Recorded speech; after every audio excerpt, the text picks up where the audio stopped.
Sahih al-Bukhari 1301. Narrated Anas bin Malik.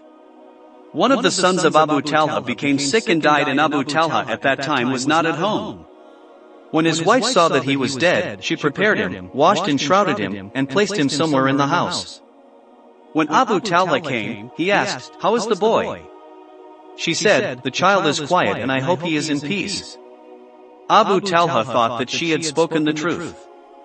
Abu Talha passed the night and in the morning took a bath, and when he intended to go out, she told him that his son had died. Abu Talha offered the morning prayer with the Prophet and informed the Prophet of what happened to them. Allah's Messenger said, "May Allah bless you concerning your night. That is, may Allah bless you with good offspring." Sufyan said, one of the Ansar said, Abu Talha and his wife had 9 sons and all of them became reciters of the Quran by heart. Sahih al-Bukhari 1302. Narrated Anas.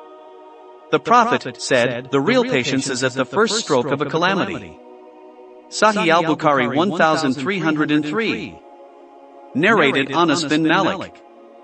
We went with Allah's Messenger, P.B.U.H, to the blacksmith Abu Sayf, and he was the husband of the wet nurse of Ibrahim, the son of the Prophet. Allah's Messenger took Ibrahim and kissed him and smelled him, and later we entered Abu Sayf's house, and at that time Ibrahim was in his last breaths, and the eyes of Allah's Messenger, P.B.U.H, started shedding tears. Abdur Rahman bin Auf said, "O Allah's Apostle, even you are weeping." He said, "O Ibn Auf, this is mercy." Then he wept more and said, "The eyes are shedding tears and the heart is grieved, and we will not say except what pleases our Lord, O Ibrahim. Indeed we are grieved by your separation." Sahih al-Bukhari 1304. Narrated Abdullah bin Umar. Sadi bin Ubadah became sick, and the Prophet, along with Abdur Rahman bin Auf, Sadi bin Abi Waqqas and Abdullah bin Mas'ud visited him to inquire about his health. When he came to him, he found him surrounded by his household, and he asked, "Has he died?" They said, "No, O Allah's Apostle." The Prophet wept, and when the people saw the weeping of Allah's Messenger, P.B.U.H, they all wept. He said, "Will you listen? Allah does not punish for shedding tears, nor for the grief of the heart, but He punishes or bestows His mercy because of this." He pointed to his tongue and added, "The deceased is punished for the wailing of his relatives over him."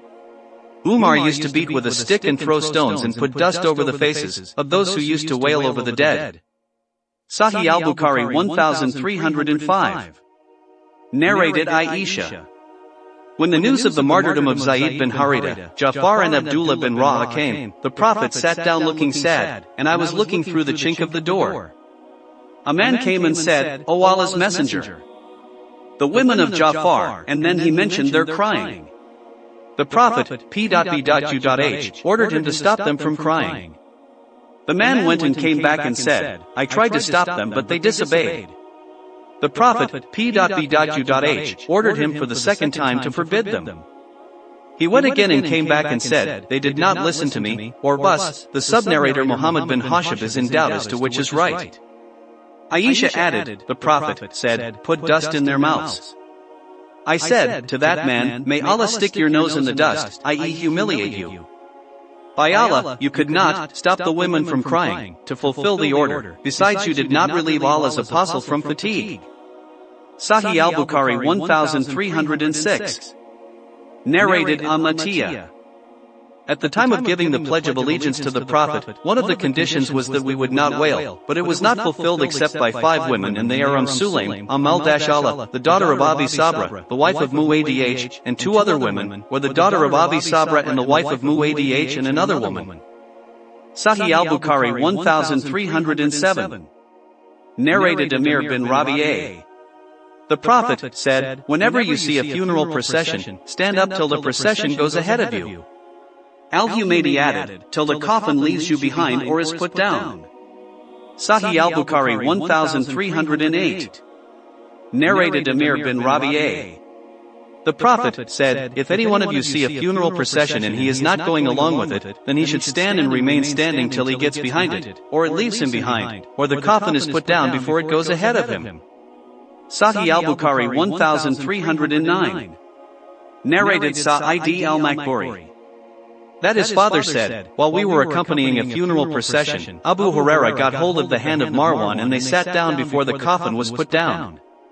Then Abu Sa'id came and took hold of Marwan's hand and said, "Get up." By Allah, no doubt this, i.e. Abu Huraira, knows that the Prophet forbade us to do that. Abu Huraira said, he, Abu Sa'id, has spoken the truth. Sahih al-Bukhari 1310. Narrated Abu Sa'id al-Khudri. The Prophet said, when you see a funeral procession, you should stand up, and whoever accompanies it should not sit till the coffin is put down.